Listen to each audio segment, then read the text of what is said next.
Good morning, everyone. Welcome to the Family Cafe. And this presentation is Fun with Food, Techniques to Encourage Healthier Eating. So who are we? We are faculty members with the University of Florida Institute of Food and Agricultural Sciences. And today we've got Miss Vanessa and Miss Noelle who will be presenting to you. We also have another one of our collaborators, Beth Shepard and Danielle Lizo, who are not available with us today, but helped us put this presentation together.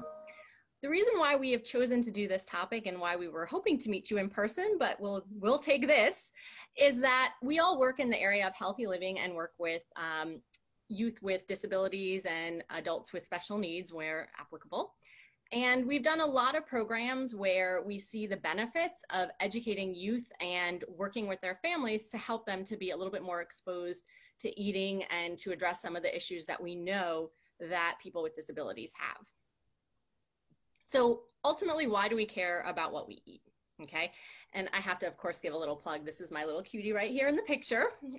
So one of the things is we know that there's research out there, and that research shows us that children and adolescents with physical and cognitive disabilities have a higher prevalence of obesity compared to their non-disabled peers and engage in less physical activity, which can result in a greater frequency of obesity-related secondary conditions, including fatigue, pain, deconditioning, social isolation, difficulty performing activities of daily living.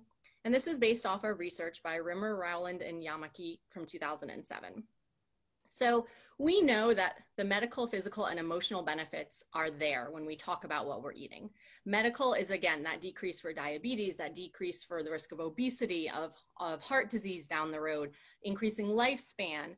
We know physically caring about what we eat is also to help the ability for the body to contain that movement and that exercise, and to help the heart and to help that emotional regulation at the end of the day also, because when you feel better, you're happier. You feel a better quality of life. And when we say quality of life, we don't just mean I'm happy because I'm fit, but also as a family that may have somebody in the family with a disability, improving the quality of life means that if you have a better idea of what you're eating and where you're eating, it can help in just going to a restaurant, in going to a new place in a new location, and having a better idea of the best things that you can do for somebody that is in your family. Noelle, did you have anything you wanted to add? No, Vanessa, I think you covered that very thoroughly. Okay. And I guess I would say one thing too about a caveat to our presentation today is that we are not medical experts, and so we're going to be talking about some different techniques that you can use, but you always want to confirm with the medical professional that you're working with that this is something that somebody is able to do, that there aren't any other restrictions, that any type of occupational or speech language pathology issues, all of those things have been addressed. We are not practitioners in that area, so we work with with people with healthy eating, but we are by no means the medical community. Okay, so one of the first things we also want to talk about is My Plate. If you've never seen it before, this is the United States Department of Agriculture. This is the visual that we use to talk about eating healthy. And it's a really great visual. It's really easy for people to understand. It's a plate. That's why it's called My Plate. You take it in half. You just split it down the middle. Half of it is fruits and vegetables. The other side is filled with grains and protein. It's almost like they're quarters. You can see you have a little bit more grain and a little bit more vegetable on each side. To the side, you've got dairy. So it's really easy to say to somebody, hey, is half your plate fruits and vegetables? Is half your plate grains and protein? And that's a much easier way to visualize things than the old, is it a deck of cards for the amount of protein you need? And you see the dairy is off to the side there. You'll notice that one thing that's very different, if you back in the day were used to My Pyramid, on the very, very top, My Pyramid has, you know, the kind of those sugary sweet things. It's not listed on My Plate because they're not required for you to eat. Of course, you may have, you know, a sweet here and there, but it's not something that we put on the visual anymore. Okay, so now we want to talk a little bit about how we visualize food, what we're looking at. So, you know, we were live with you. We would ask you, what do you see when you look at this picture? Okay, what are some of the things that stand out to somebody who looks at this plate and says, this looks so good, I can't wait to dig into this salad? So you see beautiful colors, you see different textures, you see different flavors and tastes, and that is fabulous. But if you are somebody that has, an issue with food and somebody who might say, this doesn't follow the rules of how I like to eat, then you're going to see a lot of different things. You're going to see some little guys, some little critters that come on the screen and kind of mess with your interpretation of what is ideal for this plate of food. So texture, okay? A lot of different textures on this plate. This little monster tells you tastes. You're not just tasting one thing. There are so many different flavors that are here on this plate. This little monster tells you the smell. Smell is very large in how we interact with food. And then you got this guy over here, and he tells you this color. I don't know about purple food. I don't know how I feel about that. And this little monster over here, he says temperature. I don't know if I like cold food. I don't know if I like hot food. So, there are definitely what we call those little monsters, those little guys that make us look at food a little bit differently. So now I'm going to explore who these monsters are in a little bit more detail to help you see food through the eyes of someone with a disability that may have an issue with different foods, with textures, with color. Maybe smells and taste and temperature are all things that may hinder them from trying new foods, maybe getting the accurate nutrition that they need. So one by one, we're going to walk through these and take a different perspective with food. Anything to add, Vanessa? Nope, let's jump into it. All right, first, like I said, if we were in a room with you right now, I would be asking you, what kind of textures do you see?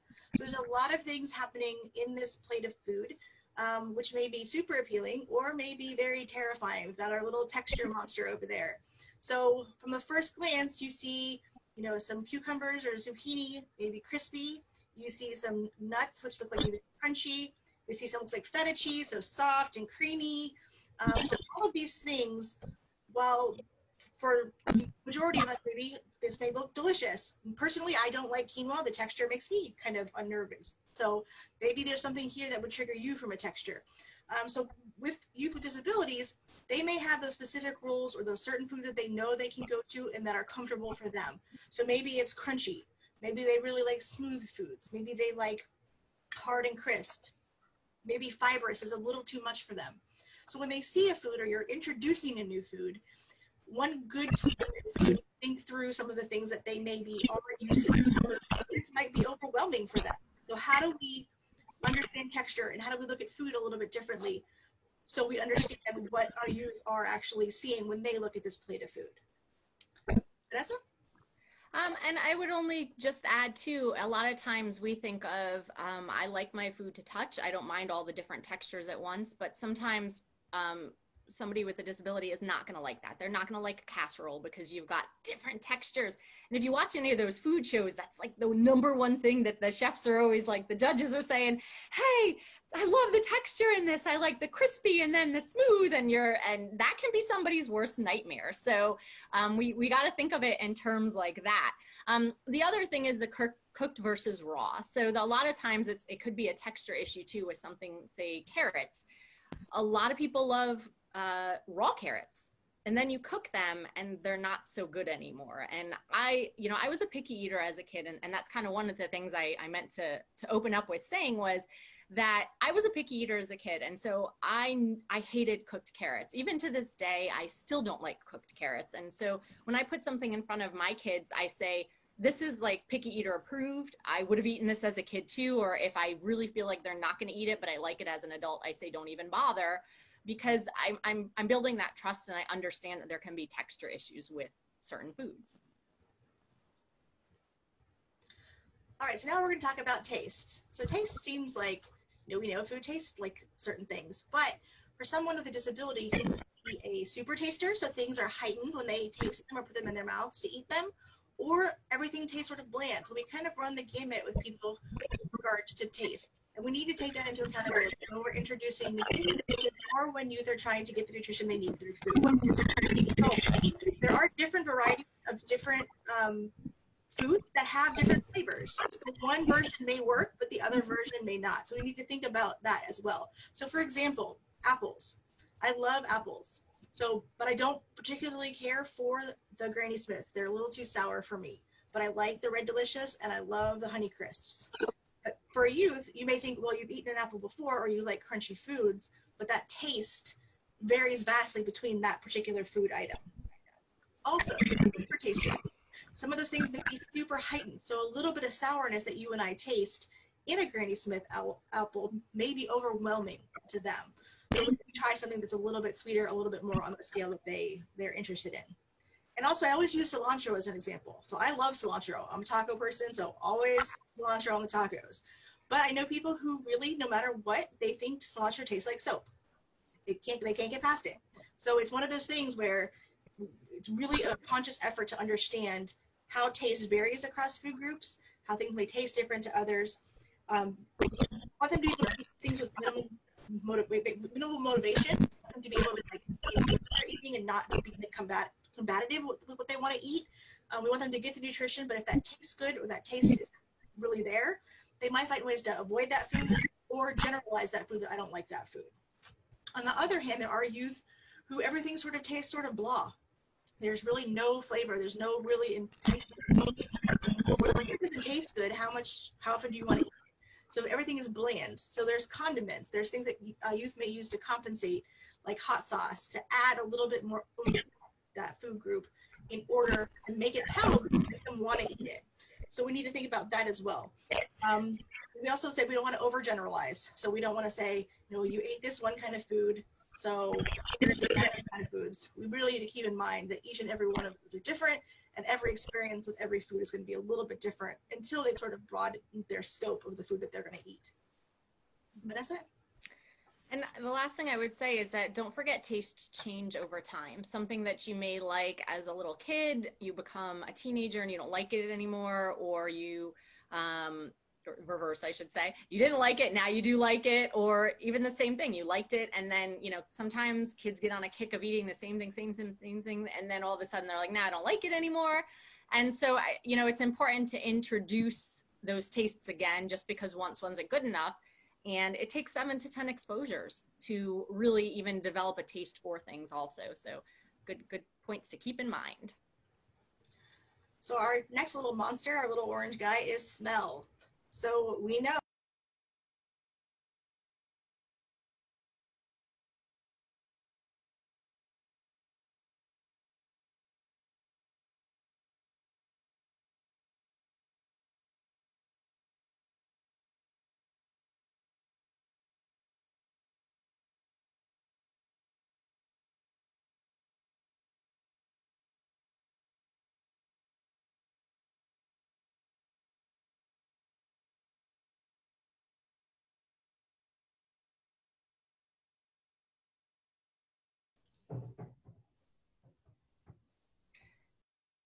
Even the same thing, you like even sits down to even attempt to eat that meal, there may be a negative association with that particular food.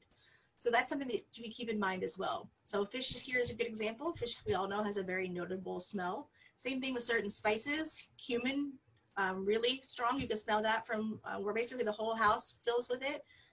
So one of those things that we need to be cognizant of is they may be averse to the smell versus just the taste or the certain texture.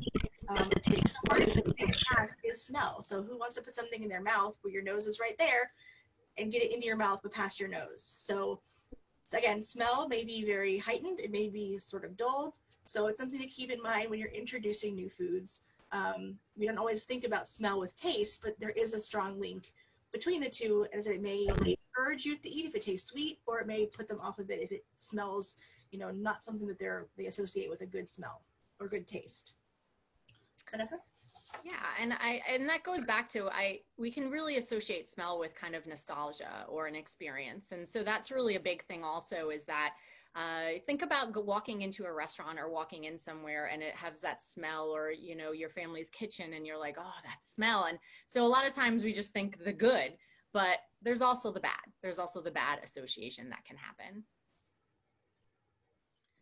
And our next little monster is color. So Vanessa talked about, cooking shows, and one of the things they always tell you is presentation. You eat it first. We don't want to have, we want a little pop of color in there, so people add a little bit of green.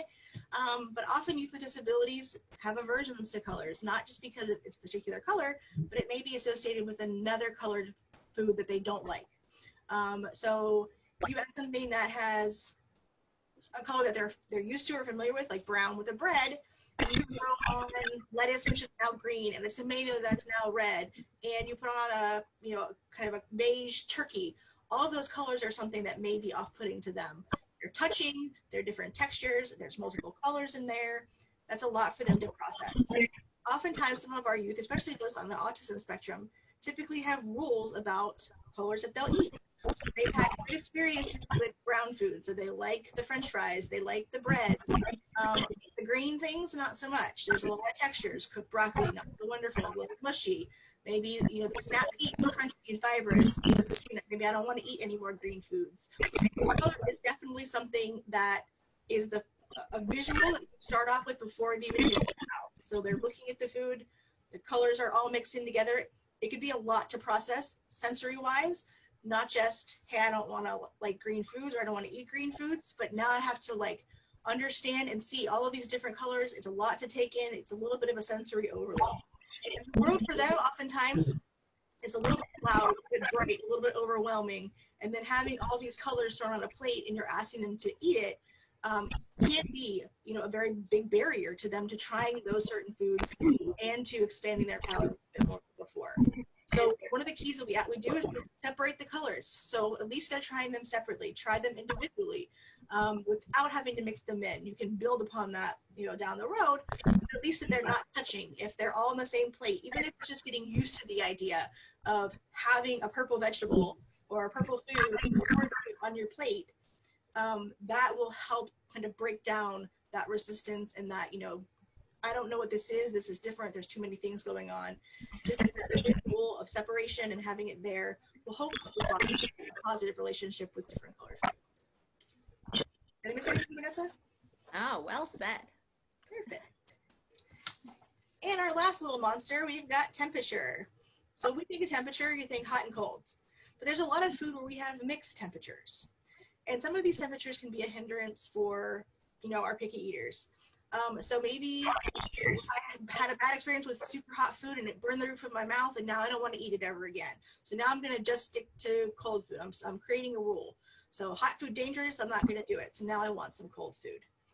Also mixing temperatures. So go back to my sandwich example. So now you've got a hamburger. So you've got a hamburger that they like with cheese. Now you're going to try and add lettuce. So now I've got a warm cheeseburger and cold crispy lettuce.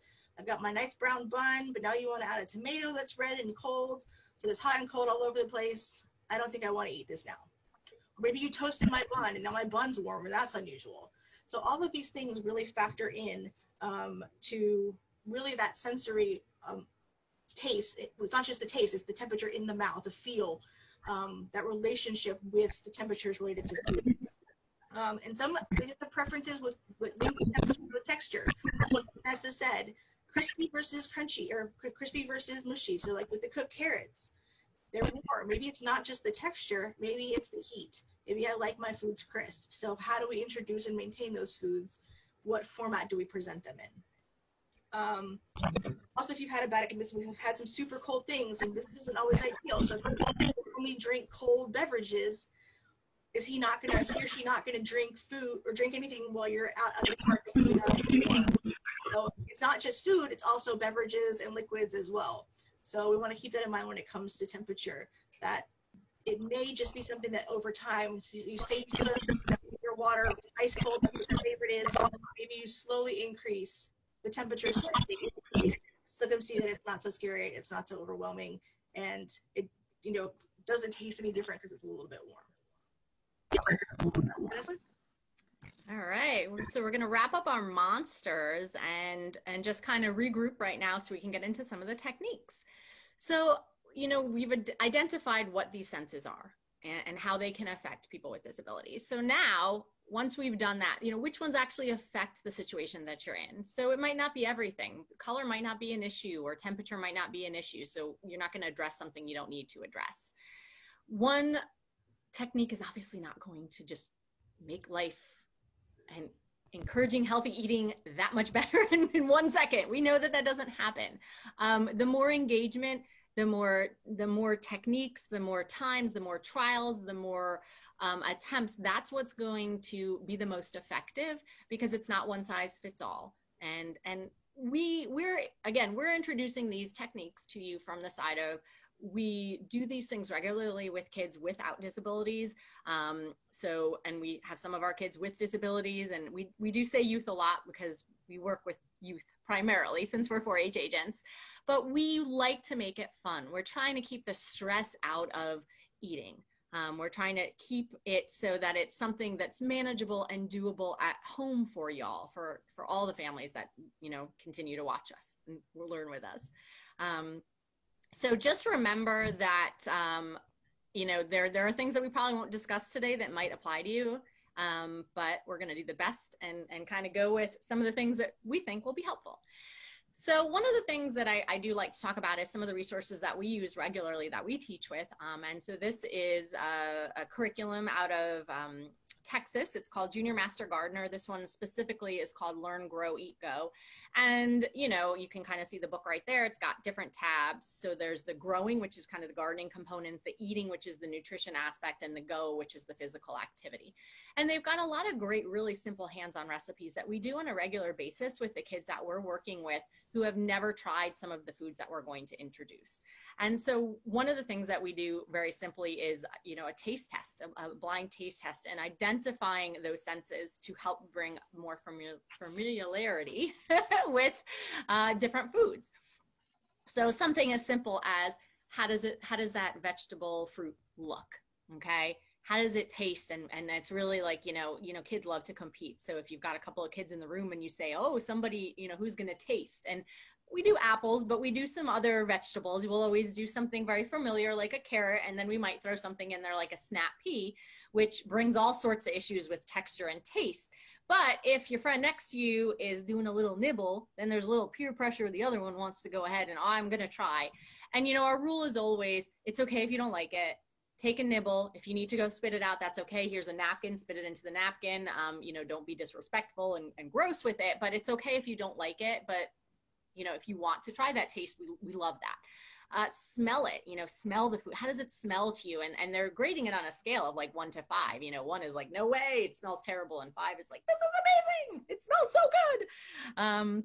And then we also do, I think there's a sound is one of them also, which is really fun. So how does a carrot sound? The kids are like, I don't know. And we'll bite it or snap it or break it. What does it sound like to you? And so we really encourage that, the touch, the feel of it. And all of those things are just introducing that there are all these elements with food and acknowledging that they exist. So one of the techniques we think is really, really important is learning about food together. We do a lot of programming with healthy eating. We have grants all over the state that we're working with kids who have never learned about the food. They have never learned about what they're eating. They've never understood what these nutrition fact label looks like and why it's important. And so we do a lot of education on that. And we do that to provide ownership and awareness and education for the kids. So they know what they're putting in their body. It's not just, I'm going to grab a bag of chips because that's what I'm used to and it tastes good and I'm familiar with it, but let's put this bag of chips next to this bag of pretzels and compare them. Let's see how many calories and the sodium and the fat and all of these other ingredients. And we will literally each give them a different snack food and have them line up as to greatest and least calories and most sodium, least amount of sodium. And it's a real eye opener for kids because they're like, oh, wow, I didn't know that. We do activities about learning with food together with beverages, especially with sodas and stuff, just to show how much sugar is in it. And it's not to say, don't drink it, don't do it, but it's to say, if you've had a soda already today, maybe it's time to make a different choice and drink some water instead. And so the education is huge for awareness, especially as, we're not young kids and they might not care as much, but as kids are moving into adolescence and young adults, when they understand that there's a reason why you may want to eat something, it becomes more personal and more of a willingness to try it. So we think that that's definitely an important and useful key to helping encourage eating something new or healthier. And the Shopping for food. but the facts can help too. So if you're trying to get kids to try different foods, sometimes the facts can really be beneficial. So if you have youth who have these hard and fast rules, if you can present them with the facts that it's not an emotional response, it's not a preference, it's really data driven, that can be really impactful for a lot of kids to see and then use what they've learned and use those facts to make a healthier choice or make a different choice. Thanks, Noelle. Shopping for food together is a big one too.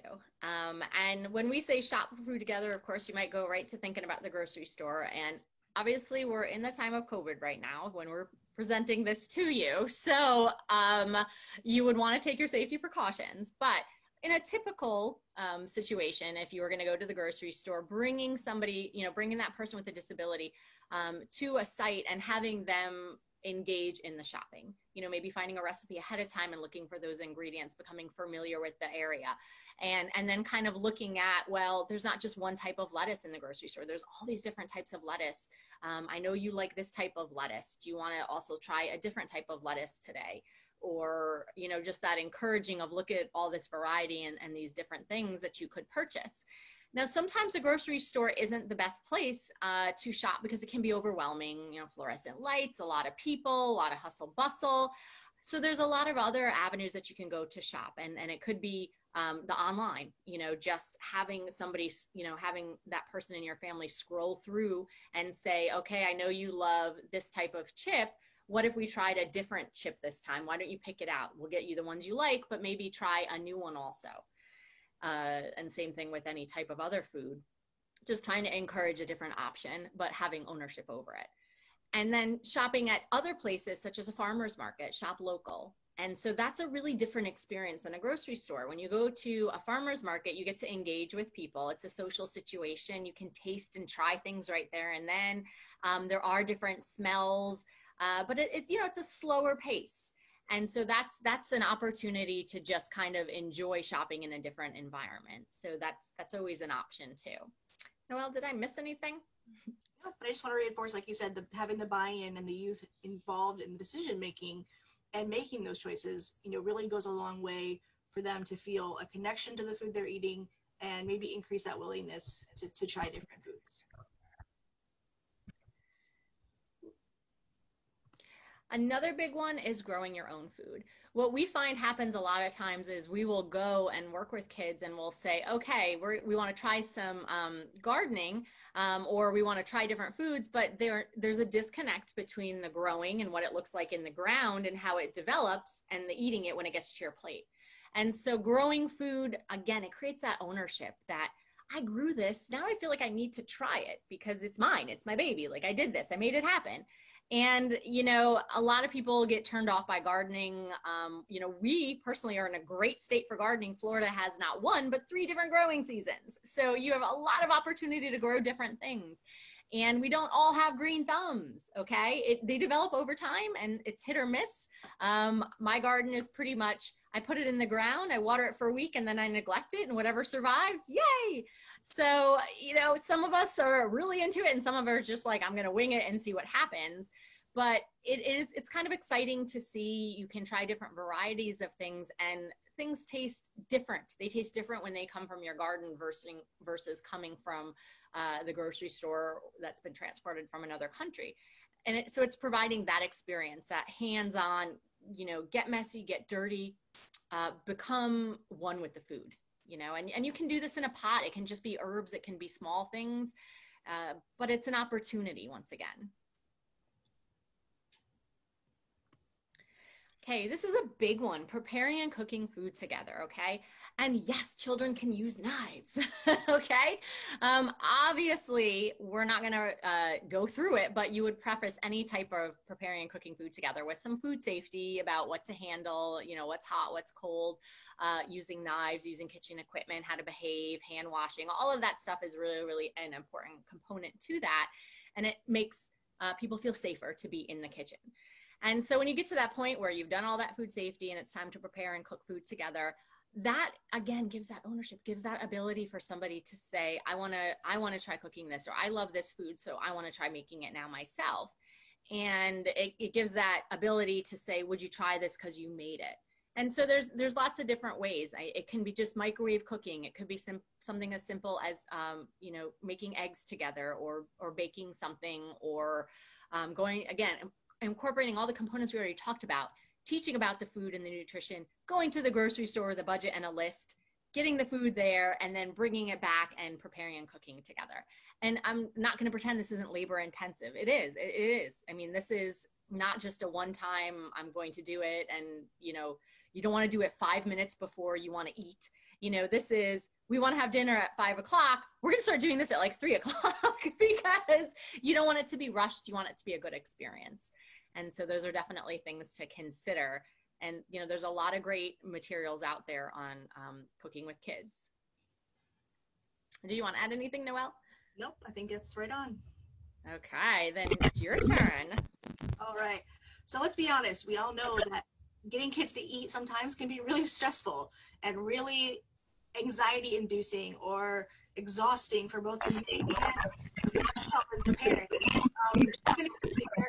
Of all kinds of kids, not just youth with disabilities, trying to get them to try new foods or not eat the junk food, or really making sure that they eat a green thing this week. So food experiments are a really good way to sort of take the stress out of food. So that negative association with food is always, someone's going to try and make me eat something I don't want to eat, that I don't enjoy. So your food experiments are really a great way to sort of bridge that gap between food and fun. So if we make it a little bit more fun through some food experiments, the youth might be a little bit more inclined to try it. It might be something where you're taking away that unknown factor. They've touched it, they've smelled it, they've changed it, they know how it works.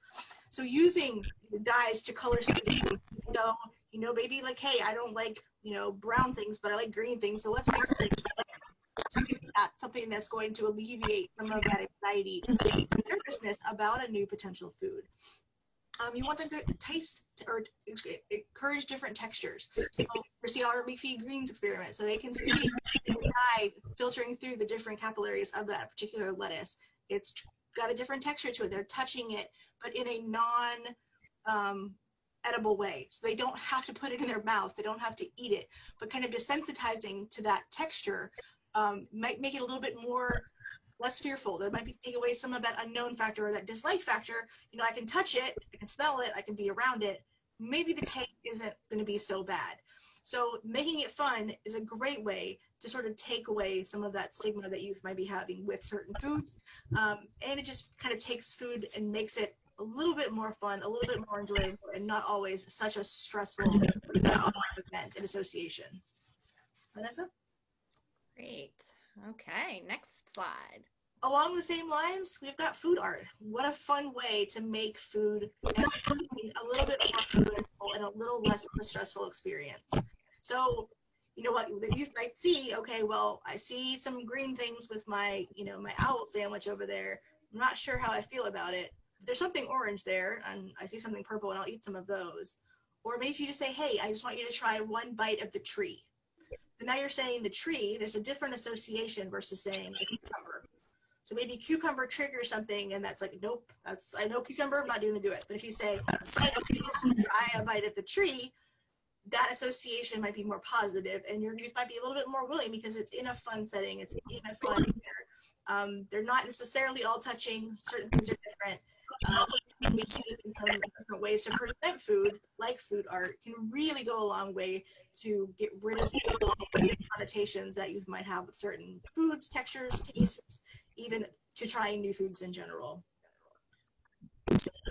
The only thing I would add is that, if there's a favorite affiliation that somebody has, like they love cars, okay, they will eat anything or look at anything or play with anything with cars, then have them help make the food that's shaped like a car and eat the tires and eat the headlights. And so that just, it makes it more fun. And it's just a different way to engage and get through that barrier. All right, so our next is food competitions. So this doesn't have to be a grand scale. Maybe it's you and your kid competing against each other with the same ingredients. What are you gonna make? And it's not something where they have to necessarily try the food or you're not eating the food, but you're going to learn to prepare it. You're going to learn something about it. and getting hands-on with ingredients, getting that cooking experience, learning about how things cook, how it changes, all of those things, and giving that little fun edge of a competition may desensitize some of those fears of, I don't like things that are green, or I'm not going to put anything yellow on my plate or in my maybe there's the inclination, well, I made it, maybe it's okay, maybe I'm going to try. Maybe I'm going to give it a different approach this time. And then presenting ingredients different ways through food competitions is a great way to get kids to see, food's not always it's not always bad. There's a little bit of fun to be had. And there's a lot of things that you may not have tried, but you may really like. Vanessa? Yeah, and I think we all know there's so many shows out there with food competitions now, and so those are fun to watch and then to recreate sometimes. And mindful eating. So this is a really interesting concept that I think a lot of us forget, is really to understand what we're feeling when we're eating and being aware of what we put in our mouths, how we feel after we eat, and understanding how we feel when we're actually full, the feeling and sensations of hunger, and understanding our body's cues. Food is fuel. So our bodies are reacting to certain things that we put in our mouths through nutrition. So understanding those five senses, so this, the smells, the taste, all of those things. And once you kind of understand that I know how I feel when I'm hungry, they're not just filling up on beverages, or they're not just filling up on snacks. Maybe they're a little bit more inclined to eat something new, something a little bit more nutritious, to fill and understand that sensation and have that go away. It's a more positive experience, and encourages them to eat when they're hungry and stop grazing and not just snacking all the time, and really have food be centered around, this is fueling your body to be able to do the things that you want to do. And I'll add into that, a big component of mindful eating is also atmosphere, is creating a space and a place and giving more of a thought to food. So it's not just, I'm going to eat in front of the TV. It is, we're going to have a dinner, family dinner, and, we're going to dim the lights. We're going to play some soft music. We're going to eat dinner together slowly. And that's a large part of it also. I mean, I think about the environments we're eating in on a regular basis, a fast food restaurant versus a nicer sit down restaurant. The environments are very different. One encourages mindful eating a little bit more than the other one does. And so, and we tend to pay a premium price for that mindful eating. So why not recreate it at your own house? And again, that also slows everything down to help you really understand the cues that Noelle talked about, those hunger cues. And I think most of us can say, jokingly, when you go to a fancy restaurant, you're like, oh, the portions are so much smaller. But you feel fuller a lot of times when you leave, and it's because it doesn't have to do with the portions. It has to do with you've slowed down to actually listen to your body, and it's eating food and enjoying it and looking at it in a different way. So this is kind of a little bit more new and emerging, and even schools are looking into this now in cafeteria settings, and just when they're asking kids to eat now, because it can have a huge impact in that entire experience. Okay, we're going to talk about this one with a big caveat. You can see the warning right there, okay? And this is really kind of one of those last, like my child, that my medical professional has told me that my child has got to get some new nutrition, and I have got to find a way to get it into their system, or, this is kind of one of those that you got to be careful with, okay? And so adding those healthy ingredients by hiding them, okay? Because this isn't really encouraging kids to eat healthier, because they don't know it might be a part of what they're eating. So it's not necessarily a technique, but it's something that some people might use and might find effective for a limited amount of time. But you gotta be careful with it, because number one, if you become reliant on it, you really haven't addressed any of the issues of being more comfortable with eating different foods and broadening those taste buds and getting more comfortable with food, period. So hiding that's not encouraging the way we want to encourage all the time. And then you've got to be careful, because it can create some distrust. If a child or an adult is really big on telling different textures, and you think you've hidden it really well in that smoothie, and they get that one little seed, you're done. You know, the trust is lost, and now your ability to ask them to try something new again is you've lost that trust. And so this is something that while it's out there, you've got to be very careful with it as a technique to use. But one other thing you can do also is have the kids involved. So maybe you won't say, okay, I can probably get some, spinach in this smoothie that they're really not interested in. It's some really great nutrition that they need. Have them be a part of that process. So say, we're going to make a fun smoothie. I know you like strawberries. I know you like bananas. You have one green thing in here, and it's going to blend up, and you're not even going to notice. So what green thing do you want to add? Do you want to add spinach?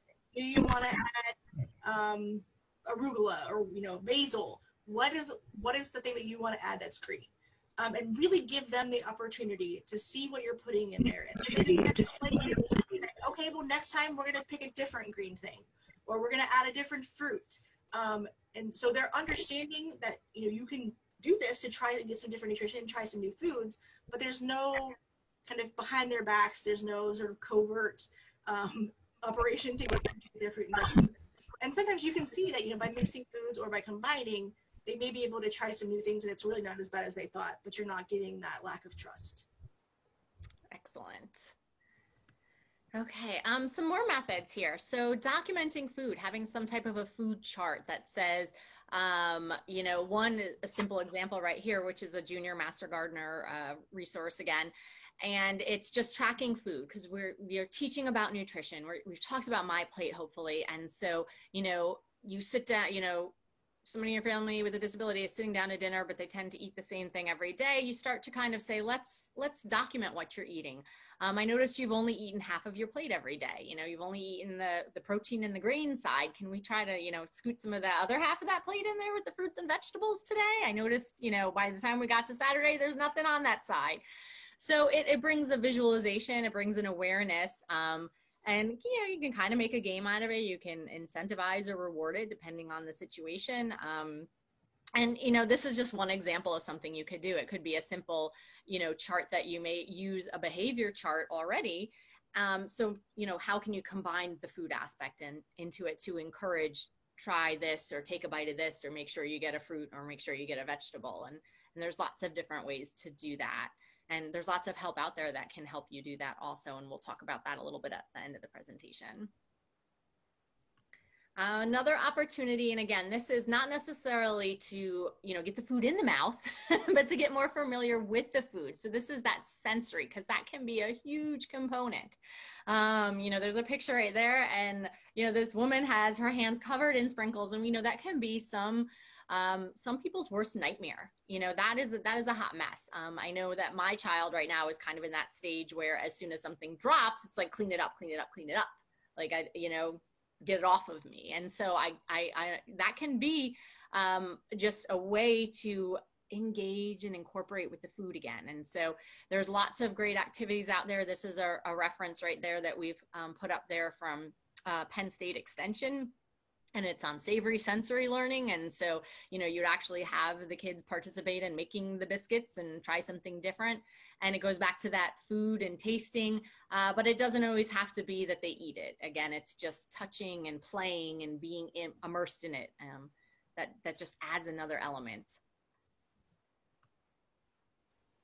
Visuals are also a super great tool in order to introduce new foods. So I've scrolled through YouTube 1,000 times looking for different recipes. Certain things look so good, you just can't wait to try them. But it also demystifies certain things that are in the foods for some of our youth. So in the video, you can kind of see a little bit on the slide that all the ingredients are laid out. So there's no question about what's in that particular recipe. And for youth, it can be really helpful to say, well, I don't need to good. But when they see it separate, they're like, oh, well, I know I like black beans, and I know I like corn, and I know I like tomato. Maybe this is something that I can do. And then when it's all mixed together and they're watching it, it looks like fun. Together with my mom or my dad or my grandma, and it could be a lot of fun. And then I'm more inclined to maybe put a spoonful in my mouth and give it a try. So visuals and videos are great tools to, again, kind of demystify food. It kind of gets their creative minds going as well. And then if they're vested in something they want to make, something that looks good, maybe you're going to have a recipe for us to make from one of these tasty videos, or one of our have some say, they have some buy-in, and what's going into that food is already right there for them. There's no surprises. And this is a little plug for Noelle, who's with Palm Beach County Extension. And so they've done a whole bunch of great YouTube videos on recipes during all their virtual programming that's been happening over the last couple of months. So there's some great recipes on there, some videos to watch. And linking with the videos is searching for recipes together. So, you know, say chicken is a really popular food. Okay, so what are some other ways we can cook chicken to introduce some new vegetables? Let's take a look. So we've got our 4-H Fresh Chef's Cookbook. Maybe you're going to scroll through, you know, something that your grandma had put together, your recipe, what sounds good. Having that youth have a buy-in or be vested in because you're creating makes it less, okay, food is something that you just have to do. You know, you need it. Mom's going to tell me I have to eat it. Versus this is something that we're going to do together. It's a positive experience. You know, I have some buy-in. So, you know, Mom could have cooked that meal with kale, which I really don't like. Or, you know, but she really asked my opinion. So now we're going to do some, you know, broccolini, which I really do like. So thanks. And it's this positive ownership with food. And searching recipes can be a lot of fun. As you can tie it into that shopping for food together. We're going to make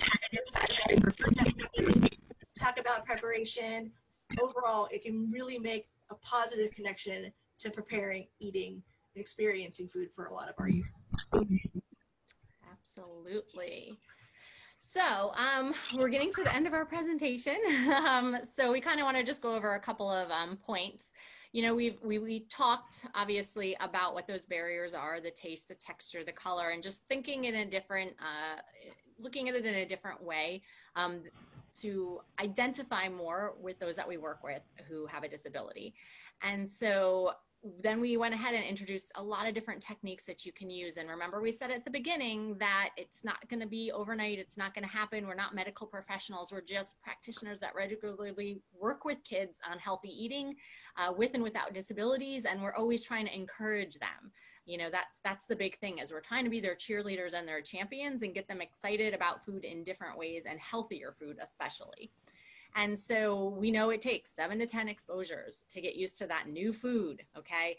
The ages and the stages, where is that child or that young adult or that middle-aged adult at, okay? Tastes change, you know, thoughts and ideas and smells and all of that changes. So just because something didn't work 10 years ago doesn't mean it might not work now in a little different format. And you got to consider what makes the most sense and where the person that you're working with, that you're trying to encourage this healthier eating, what stage are they at? Have you addressed all of the underlying factors that may be medical?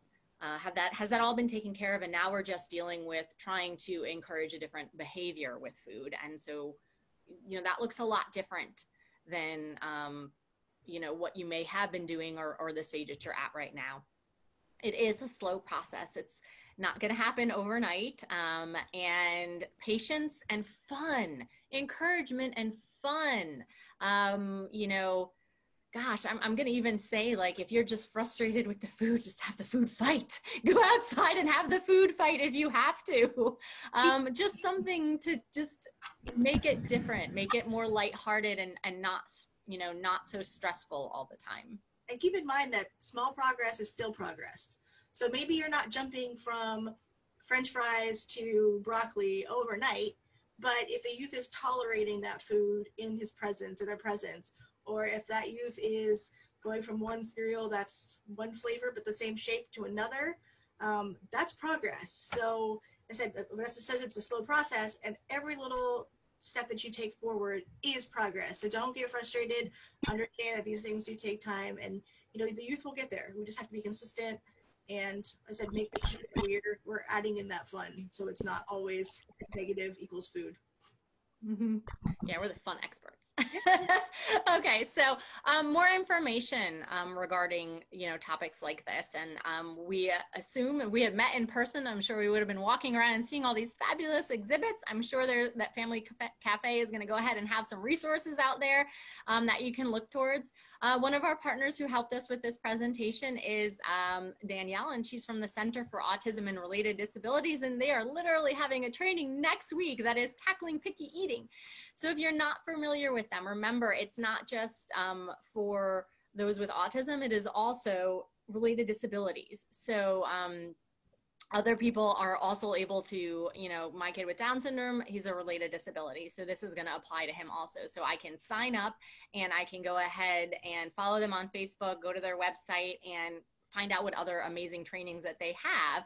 And they're really going to tackle it from the other side, which we don't have the experience for, which is, you know, if you're talking about somebody who has autism, then they, you know, the rules are really important to follow rules. And so in their presentation, they're going to talk about more of those tried and true techniques that they're using on a regular basis that have the most success, where we're looking at more of this is what we're doing on a regular basis and we have found to be successful. So it's a different way to kind of look at that same topic. And so that can be very, very helpful.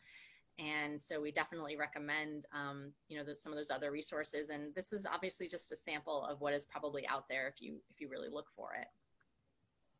And lastly, you know, when we wrap it up and tie it in the bow, is just this is our contact information. We are certainly happy if you want to reach out to us and you know, share any stories with us, or say we were wrong about something, or but certainly we were excited to be able to participate in this, and we really kind of look forward to next year meeting y'all in person. Thanks for the time.